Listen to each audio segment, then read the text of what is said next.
Sun become day, day shall provide.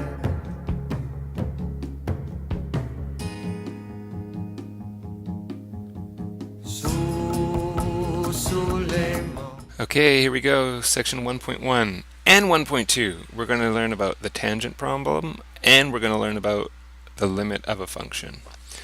Okay, a little nervous about this lesson. There's a lot of stuff to know here.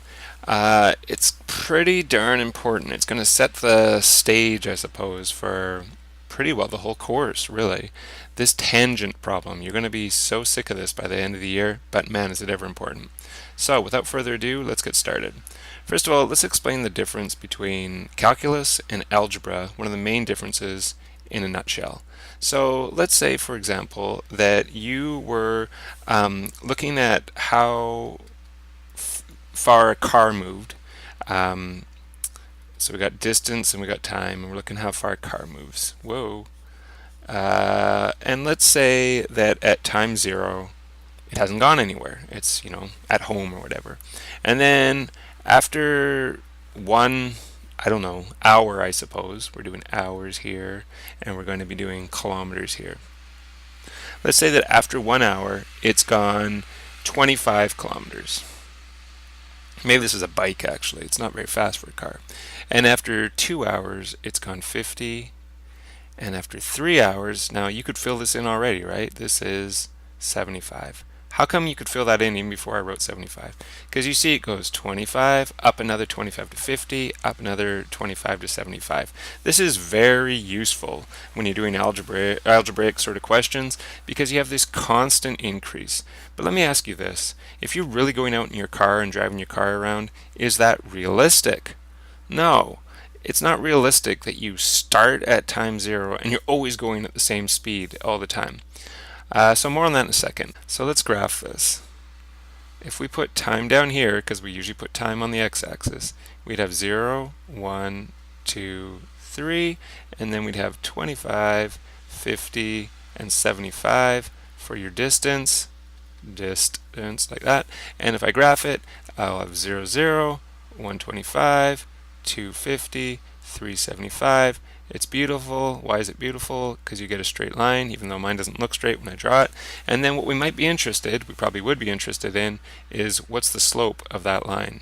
Now, the slope's really of importance when you're looking at a distance versus time graph, because you know what the slope is equal to in this case?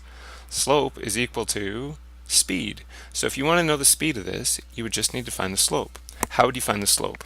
You'd pick 2 points. Which ones? Any ones you want. It doesn't matter on a straight line which points you pick. So for example, if I picked this point, and I wanted to know the slope, I just need to look at rise and run. Well, how much does it rise there? It rises 25. It runs 1, which means our slope, or our speed, is 25. 25 what? 25 kilometers per hour. So great, that's very useful when you're doing algebra sort of questions, simple little questions. You found that the slope or the speed of the car was 25 kilometers an hour. But as I said before, that's not really realistic. What if you were to have graphed the car's distance versus time and had looked something like this or something? This is more realistic.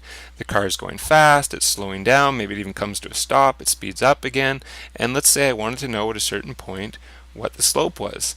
We haven't really talked about that. A slope of a curve, like what if I wanted to know the slope right there? Well, that's what we're going to do today. But first, I'm just going to give you a little story here. So here's my little story. We have a car, and it's driving along this direction. And then we've got this guy here. Let's call him Ted. He looks like Ted. And Ted wants to know how fast is that car moving exactly at that point. I want to know how fast it's going at that point. So the car goes zipping by, and Ted looks at it. Does he know how fast it went? No, he doesn't. He needs someone to help him out. So what he does is he calls in his friend. His friend being, come on, there she is. Her friend is Tracy, let's say. And let's give my Mr. Wadge a teaching medal here. I've used a student in a wheelchair. I've learned this is very, very important teaching, and I've done it.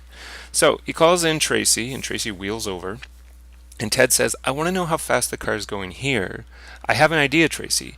If you stand over here, and then when the car passes me, I'll get the time, and when the car passes you, you yell out, here, or something, and I'll take the time again, and then what I'll have is I'll have a certain amount of time for the car to go from here to here. We'll get the time, and I'll then measure this distance from here to here, and if I want to know the speed or the velocity, all I have to do is go distance divided by time. So Tracy thinks this is a great idea. She says, you're a genius, Ted. Let's get this going. Let's do it. Someone, I guess I don't have someone, but Brian gets in the car, and Brian drives along. Ted gets a time right there. Car keeps going and gets a time right there. And then they measure this distance here, and they get the velocity. But Ted's not really convinced. He says, you know what? That's great. I got the velocity between the two arrows here, but I want to know specifically what the speed was right here.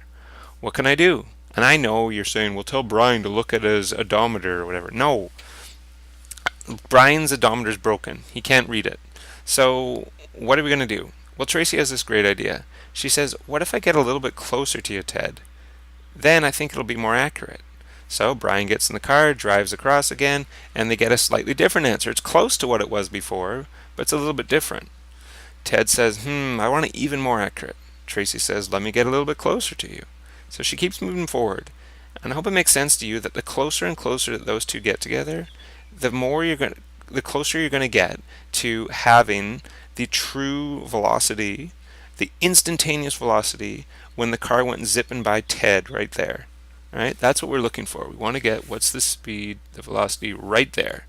And so even here, there's still a little bit of distance here. They can get pretty accurate, but Ted, he's a stickler for accuracy. He says, Tracy, I want you to get even closer. So she's like this now. So the car's driving along. Ted goes, now. And they got this very short time, right? Maybe, I don't know, 0.1 of a second or something. And they got a very short distance. Maybe it's only a meter or something like that. And Ted wants it closer and closer and closer. Okay, what's going to eventually be a problem? Tracy cannot be sitting right on Ted. First of all, the wheelchair is going to crush him. That's not good. The other thing is it doesn't work in the formula, because the formula is change in distance over change in time. Well, what's the change of distance when they're right on top of each other? There's no change in distance. So even stopping there, that means one possible answer is 0. Does that mean the car wasn't moving when it drove past? No. That leads us to a paradox, Zeno's paradox, which I'm not going to get into today. Maybe I'll talk about it in class. How about time? If they're both standing in the same spot and the car goes by, they go, no, same, right at the same time, right? So time would also be 0. Wait a minute, 0 divided by 0, you can't even do that. That's not allowed in mathematics. So here's the key to the whole thing. This was our original state, and Tracy had this awesome idea of getting closer and closer and closer to get a more accurate representation of the instantaneous velocity right here. How close should she get? As close as possible, but not right at the same spot. And this is a very, very critical idea of calculus. This idea of getting as close as possible to something without actually reaching it exactly. Okay, so that's my little story. And now I'm going to go back and try to explain this. The tangent problem, which is very similar to what I just did. So it says the tangent problem, part 1. I think we're coming back and doing more of it next day. The population of a bacteria colony increases at a rate that is modeled by the function y equals x squared, where x represents time in hours and y represents population size. What's the slope of the tangent line at x equals 1? So a few things here. On the bottom of our graph, we have time in hours. In the side of our graph, we have the population size, pop size. And we've only graphed it on this side in the positive x domain. Why would that be? Because we're talking about time. We're not going to have negative time here. So this is our function right here that we're interested in. And the question is, what's the slope of the tangent line at x equals 1? So first of all, when x equals 1, here is the spot on the graph we're interested in. We want to know what the slope of the tangent line is right there. What are we talking about, this tangent line? Okay, let's go down here and let's fill this in. A tangent line is so important in calculus. I'm going to say this word approximately 600 times in this course. A tangent line is a line that just touches the curve, and it's also parallel to the curve at that point. So this is just a working definition. The actual calculus definition is very complicated, but this is the definition we're going to use in this course. It's a line that just touches the curve in one spot, and it's also parallel to the curve at that point. So the parallels in quotations because it's not the best use of the word. But first of all, I want to show you what is not a tangent line. So I said it just touches the curve, like in one spot, just touches the curve. But this, for example, would not be a tangent line. Yes, it just touches the curve in one spot, but it's not parallel, so to speak. So I'm going to take a second and try to graph the perfect tangent line. Okay, I think this is pretty good. What's supposed to happen is that this black line here, so I'm going to call this the tangent line because that's what it's supposed to be. This line is touching the red curve, the function, in one spot. Where is it touching it? Right there. That's the point we're interested in. And it's parallel to the curve, right? I hope that makes sense when I'm talking about it's parallel. It's not like crossing over the curve or anything. So that's our tangent line. Now there's another line we're interested in here, and this is called a secant line. So what's a secant line? A secant line is a line that intersects 2 points on a curve. So I'm now going to draw a secant line on this graph. Okay, this blue line here is the secant line. So I'll put secant way up here. Secant line. So we got our red one, which is the actual function we're interested in. We got our black one, which is the tangent line. We got our blue one, which is the secant line. So what we're going to do, we're just going to figure out what's the slope of the tangent line. Well, to figure out the slope of the tangent line, we're actually going to start with the secant line. And what we're going to do in order to get the slope of any line, of any straight line, is we have to pick 2 points. Well, naturally, we're going to pick this point right here because that's the point we're interested in, right? Remember, we're interested in the slope of the tangent line at x equals 1. Then we're going to pick another point. I'm going to pick this point right here. I'm going to call that point Q. So this point down here, let's call this one P. And we know that point. What point is that? That's the point 1, 1. And this point up here, I know you're saying, well, that point's 2, 4, but I just arbitrarily picked that. I could have put that point anywhere. So instead of calling it 2, 4, let's call it XY for now. Okay, and what we're interested in is we want to know the slope of that blue line. We want to know the slope, M, right? That's what we use for slope. We want to know the slope of the secant PQ. Now, how do we get slope? Well, we use a slope formula, which is y2 minus y1 over x2 minus x1. Okay, let's call this point here, let's call it point 2. So instead of putting y2, I can just put y minus y1, well that would be this point right here, that value right there, that 1. So I have y minus 1 over x2. Got to take this point, so that's x minus x1, well that's that point right there, that value right there, which is 1. Okay, so that's how we get the slope. But here's the thing, we already know what y is equal to. It tells us right up here that y is equal to x squared. So we can actually rewrite this as, instead of writing y, we could write x squared. X squared minus 1 over x minus 1. So this is a formula we can use in order to get the slope of the secant line. So let's do it. Now we're going to find the slope of the secant line starting on this side of the point. When the x values are greater than 1. So let's make a little table. We'll put in our x and we'll put in our slope of PQ. So let's start with the actual point I've drawn it there. That point is when the x value is 2, right? If I put 2 here, and if I plug this in here, I get 2 squared, which is 4, minus 1 is 3, and on the bottom 2 minus 1 is 1. So I get a slope of 3. And that shouldn't be surprising to you, because if you look, I'm going to erase this in a second, so I wouldn't draw this if I were you. But if you look, to go from this point, if I look at rise and run, to there to there, this distance is 1, 2, 3, and this distance here is 1. 3 over 1 is 3. So it worked. That was an easy one. But let's now do something a little strange. It's kind of like what we were talking about here when Tracy was moving herself closer and closer to Ted. We're going to move this point Q, we're going to move it closer and closer to P to get a more accurate slope for the tangent line there. So this is what I'm going to do. So I'm going to take this point, I'm going to move it. I don't know, I can move it wherever I want. Let's say I move it to 1.5. I believe that's right there. That's where it's 1.5. Yeah, 1.5. Okay, if I wanted to know the slope there, I just do the same thing. I put 1.5 into my x, and then I put 1.5 in here. 1.5 squared is 2.25. Take away 1 is 1.25. And then 1.5 minus 1 is 0.5. And 1.25 divided by 0.5 is 2.5.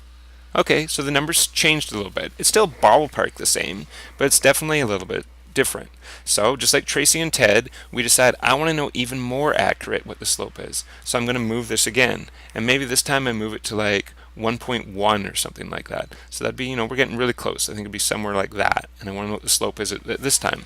So I put 1.1. I plug 1.1 into my equation to get slope. 1.1 squared is 1.21. Take away 1 is 0.21. And then 1.1 take away 1 is 0.1. And we divide by 0.1, just move the decimal over one spot, so I get 2.1. Again, it's changing, but it's not changing by a lot. So just like Ted and Tracy, let's say I want to get it closer and closer and closer, like really, really, really close. Well, I can do this. Here's my graph right here. It's exactly the same thing. And I've set up a table. You can see there's my little equation for slope. And I can do the values we just did. Remember when I put 2 in there, we got a slope of 3. When I put 1.5 in there, I got 2.5. 1.1, sorry, 1.1, I got 2.1. But we want to go even closer, right? We want to be really, really close to this point. So this point's at 1. What kind of value might you want to use to get really, really close? Well, maybe like 1.01. You get 2.01. Or maybe I don't know what's wrong with me, 1.0001. It's getting even closer to 2. I don't know, you could do this as close as you want. Why can I not type? If I put like, I don't know, 6 zeros, we're talking like the 10 millionth. 1 and 1 millionth. We're so close. And you can see you get a value like 2.00001. You're basically almost right at 2. So I'll just put one more of these values down. I'll put 1.01. And when you do that, I'm just going to put the final answer. You get 2.001. So you can see when you move this Q on this side of P, as you get closer and closer and closer, the slope gets closer and closer to 2. Okay, now we're going to do the same thing again, believe it or not. I know it's exhausting, but now we're going to set x less than 1, and we're going to see what happens. Now we get to use the same formula. This formula here, we can still use this formula. So we're finding the slope of PQ. And what I'm saying is, we're going to start this time by moving the Q. Here's my Q. We're going to move the Q down here somewhere. Let's put it, sorry, we're on the blue one, aren't we? Let's put it somewhere down here. It doesn't matter exactly where I put it. I'm just want to represent that I'm going to approach P from below this time. I'm going to start down here and move up. So I don't know, what's a x value less than 1 we might want to pick? Well, how about 0? 0 would be a good one. 0 squared is 0. Take away 1 is negative 1. 0 take away 1 is negative 1. And negative 1 divided by negative 1 is 1. Okay, let's go with 0.5. Does that fit on our graph yet? Almost. 0.5 is when this thing is just a little bit like right there. If we want to know the slope between this point and this point there, we could just look at rise and run, right? Or we can use our formula. So let's use our formula again. We get 0.5 squared, that's 0.25, and then take away 1 is negative 0.75. 0.5 take away 1 is negative 0.5, and if you divide that, you get 1.5. So again, this time it's going bigger, and what's it approaching again? It looks like it might be getting close to 2 again. So let's try 0.9. And you know what? I'm going to go over here and use this. So I guess I can just go down to the next one. 0.9, and I get 1.9. Let's go 0.99. 1.99. Look at how close I am now to 1. I mean, this is basically almost exactly at 1, and look at how close I am to 2 here. So even when I approach it on this side, if I'm sliding that Q closer and closer to P from below like this, I'm getting values that are close to 2. So when it was 0.9, I got 1.9, and when it was 0.99, it was 1.99. So I think what we can say at this point is, boy, it sure looks like 2. It looks like the slope of the secant as the Q and the P get closer and closer is close to 2. Now, here's the thing. We still have this tangent line that's sitting here. We haven't talked about that yet. Well, hopefully you can picture this. I'm going to take that Q and move it back up here. I think it might be easier to spot as I move it up here. Okay, if ultimately I want to know the slope of the tangent line, do you see when the Q is up here, I'm getting the slope of this blue line. That's pretty far away from the black line here. As I move this closer and closer, what would you say about the slope of the blue line as compared to the slope of the black line? I hope you'd agree with me that they're getting closer and closer together. And by the time I get really, really, really close here, they're basically the same thing. And in fact, this is one of the key things that we're going to talk about in this course, and that is the slope of the tangent line is the limit of the slopes of the secant lines. So what this means is as you get the secant line closer and closer by moving Q closer and closer to P, you can get as close as you want, but not right on, right? If you put Q right on P, you wouldn't be able to use this formula anymore. Why not? Because you'd be putting 1, you would then know that your x value is 1, and if you put 1 in here, you get 1 squared, which is 1, minus 1 is 0, and on the bottom you have 1 minus 1, which is 0. You get 0 over 0, just like Tracy and Ted or whatever. You can't have 0 over 0 when you're figuring out a slope. It doesn't work.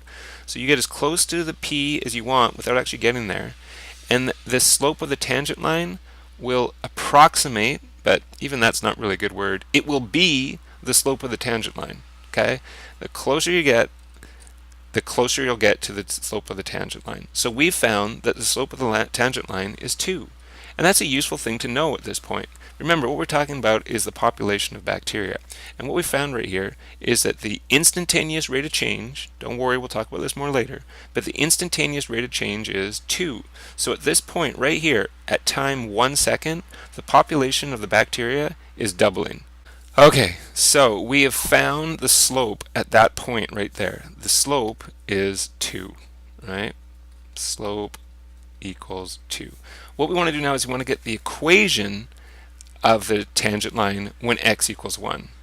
Okay, well, to get an equation, you need a slope and you need a point. When x equals 1, what's the point? Well, it's this point P right here, which is 1, 1. So you can do this. You did this in your review pre-calculus. If you want to get the slope of this line, or the equation of the line, sorry, you're going to use the point slope form since you have a point and a slope. Y minus y1 equals m x minus x1. So we go y minus, the y value is 1, equals slope, which is 2, and then x minus x value is 1. Y equals, I'm going to move this over at the same time. So 2 times x, I'm going to do the distributive property here, so 2x minus 2. I move the negative 1 over, it becomes plus 1.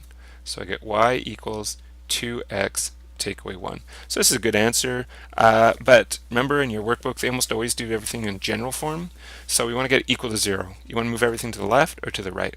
Let's move it to the right to keep those x's positive. So you get 2x minus y minus 1, and you're left with 0 equals, or I could put the equals 0 over here. It doesn't make any difference. This is your answer right here. That's the slope of this black tangent line right there. Okay, and let's just talk about this limit a bit. We're going to talk a lot about limits in the start of this course, so this will probably be confusing for you today, and we'll get back to it and go back to it and back to it, and eventually we'll get it. So the limit of a function, we're going to write this. Limit. We're going to put an x with an arrow and an a. F of x equals L. Wow, pretty complicated stuff, right? What is this? How do you say this, first of all? How you say this is the limit of f of x, this is a function, right? The limit of f of x as x approaches a equals L. What does this mean? This means if you wanted to know what f of a equals, but you can't just plug a in for some reason, maybe because you get 0 to 0 when you put a into it. What you do is you take values really close to a, like really close to a, and then you see what it approaches. So the strategy is you use values of x close to a, but not equal to a. Right? Up here, we couldn't use the value 1 for our x, otherwise you got 0 over 0 when you do this, and you don't want that. So what our strategy was is we picked values really close to 1, values like 1.1 and 1.01 and 0.9 and 0.99 and 0.99999 or whatever. But you can't pick points that are exactly equal to 1 because it wouldn't work. Okay, today we're going to deal with continuous functions. I'll explain what this means better next day. But for now, what I want you to think of, it's their curves that can be drawn with a single continuous line. So for example, this is a continuous curve. This is not a continuous curve. I had to pick up my pen in order to finish the curve, right? So it's one continuous curve. So for example, it's like polynomial functions and rational functions, as long as the denominator is not equal to 0. Remember, rational functions are like this right here. Yeah, this is a rational function because it has a fraction in it. And this is polynomial. This is a trinomial right here. So there's very good news with continuous functions. And here it is. The limit of f of x as x approaches a is equal to f of a. I mean, aren't you excited? Isn't that amazing? Oh, you don't understand? Okay, what that means is, if you want to know the limit of f of x when it's continuous functions, you can just plug in a. So for example, if I wanted to know what the limit is of 3x squared minus 4x minus 2 as x approaches 2, I don't need to pick a point close to 2. I can pick 2. So what you should always try when you're trying to figure out what limits are equal to is try to substitute first. You might not be able to, but try to substitute first. So let's do this. It's going to work in this case. If I want to know what the limit of this function is as x approaches 2, I'm going to plug 2 into the x's. So I get 3 times 2 squared minus 4 times 2 minus 2. 2 squared is 4 times 3 is 12 minus 8 minus 2. 12 minus 8 is 4. Take away 2 is 2. So the limit of this function as x approaches 2 is 2. If I was to graph this, like I've done right here, and if I was to go to where x equals 2, here's where x equals 2, that point right there, you'll see you get the point 2, 2.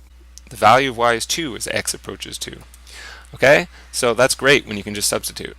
This one as well, as long as the denominator does not equal 0 when I plug in. So let's see, negative 3 take away 2 equals negative 5. It doesn't, so I can just substitute in happily. So let's do it. I get negative 3 squared plus 1 over negative 3 minus 2. Well, negative 3 squared is 9 plus 1 is 10. Negative 3 take away 2 is negative 5, so it equals negative 2. As this function approaches negative 3, we end up with a y value, an output value of negative 2. Okay, how about this one? The limit of 7.6 as x approaches 5. Well, if you graph that, you should know that you just get a horizontal line right here. So if we're interested in when x approaches 5, that would be right here. Well, what's the value when x is 5? 7.6. It's always 7.6. So this one, not too bad. 7.6. Okay, next one. So we can just substitute in as long as the denominator does not equal 5. Let's try. Put 5 there. 5 minus 5. Oh no. Oh no, it didn't work. What are we going to do? Well, first of all, let's look at the graph. So it looks like a straight line, but Desmos is failing us here. If I actually go to when x equals 5, you'll see it says undefined. There's an open circle right there is what it should be. You can't see it until I actually click on it, but there's an open circle there. So, but if you think about it, as you approach that 5 from this top part, the function's getting closer and closer to 10. And as you approach it from the bottom, it's getting closer and closer to 10. So, I hope it makes sense that our answer is probably going to be 10. That's what it's approaching as we approach, as our x value gets close to 5, our y value gets really close to 10. But we don't want to use a graph. Who wants to graph these things? We want to be able to do it without graphing. Now, use your mathematical intuition here. What do you think you might want to do first here? I'm going to rewrite the limit statement. Look at this top part. X squared minus 25. I can factor that. That's x plus 5 and x minus 5. All divided by x minus 5. Why is this great news? Because you can cancel the x minus 5s. Oh, happy day. I now have the limit of x plus 5 as x approaches 5. And I can do this by substitution. I just put 5 in here. I get 5 plus 5 equals 10. That's what I said. I said in the graph that it looks like it's getting closer and closer as x gets close to 5 from either side. Our y value is getting closer to 10. It worked. Hey, let's go back to this one for a second. If you take a look at this circled bit right here, this is almost exactly the same that we just did. Let me draw an arrow over here. We have no room left on this page. But if I wanted to know the limit of this function, x squared minus 1 over x minus 1, as x approaches what? As x approaches 1, remember that's what I wanted to know. I wanted to know the tangent when x equals 1. So as x approaches 1, I can't just plug 1 in here because 1 minus 1 is 0 on the bottom. But I could factor the top. So I get x plus 1, x minus 1, all over x minus 1. And I want to know the limit of that as x approaches 1. Again, you can cancel out these. All you're left with is the limit of x plus 1 as x approaches 1. Just substitute 1 in there. 1 plus 1 is 2. What? That's exactly what we said it looked like. We said it looked like 2. Algebra works here. So you can see that this factoring and then canceling is a great method. Okay, here's another rational function. Let's see if we can just substitute. Let's see if we get 0 on the bottom. I hope not. 2 squared is 4. 3 times 2 is 6. So 4 minus 6 is negative 2 plus 2 is 2. Oh, no. We can't do it. So what are we going to do? Well, it turns out that you can factor the bottom. So let's do that. So we have the limit as x approaches 2 of, on the bottom you would have what? Two numbers that multiply 2 and add to 3. That's negative 2 and negative 1. On the top, x cubed minus 8. What are we going to do there? This is a difference of cubes, so be careful. You're going to have to use your difference of cubes. Remember, the difference of cubes formula says that when you have a cubed minus b cubed, what that's equal to is a minus b and then a squared plus ab plus b squared. And in this case, what's our a and what's our b? Our a in this case would be x, and our b, what are you cubing to get 8? You're cubing 2. So we can just follow that and put in what we've got here. We have a minus b, that's x minus 2. And then we've got a squared, that's x squared, plus ab, that's 2x, plus b squared, that's 4. Great, we factored top and bottom. And the wonderful thing is, these cancel. Now let's see if we could do just substitution. If we plug 2 in here, you get 2 minus 1 is 1. That's great, we can just substitute. So I get 2 squared plus 2 times 2 plus 4 all over 2 minus 1. That's 4 plus 4 plus 4, which is 12 over 1. So you just get the answer 12. Okay, last one, thank goodness. Let's see, it's a rational function. Let's see if we can just substitute in. If you put 0 in the bottom, oh, you get 0. You can't do it. What are we going to do? There's no factoring you can do. It's this top part that's the hint. You have a radical sign here. You know what you can do? You've never done this before, first time ever. You're going to rationalize, which you have done, but you're going to rationalize the numerator. It won't always work, but it's a good strategy to try if you get stuck like we are. So, how do we rationalize the numerator? We multiply by the conjugate, and the conjugate in this case is exactly the same thing, square root of x plus 1, except it's not going to be minus 1, it's going to be plus 1. What you do to the top, you got to do the bottom. So we'll also multiply by this. Boy, this looks complicated, but it's going to work out fine. We're going to multiply, multiply, multiply, multiply. Okay, so you get square root of x plus 1 times square root of x plus 1. Well, that equals x plus 1. Now, I'm not going to do this because you know what happens now. The middle two terms are going to cancel. You're going to have a positive x plus 1, square root of x plus 1, and a negative square root of x plus 1. Those are gone. So now all you have to do is negative 1 times 1, which is minus 1. On the bottom, you're not going to multiply this through. Just leave it like this. I know it looks like we've made things more complicated, but things are going to be fine. Oh, and what we're finding is the limit of all that as x approaches 0. Okay, on the top, you can see that the plus 1 and the minus 1 cancel, so these are gone. You also have an x here and an x here, top and bottom. You can cancel those. So what's left on the top? There has to be something left up there. Just 1. Okay, so now we just have to substitute. So we're going to have 1 on top. You're going to have 0. You're putting 0 in there. 0 plus 1, and then the square root of 1 plus 1. Well, the square root of 1 is just 1, so I have 1 over 1 plus 1 is 2. So the limit of this crazy function right here as x approaches 0 is 1/2. Okay, horribly long video, critically important. I hope it makes sense. We'll talk about it more next day. Have a great day.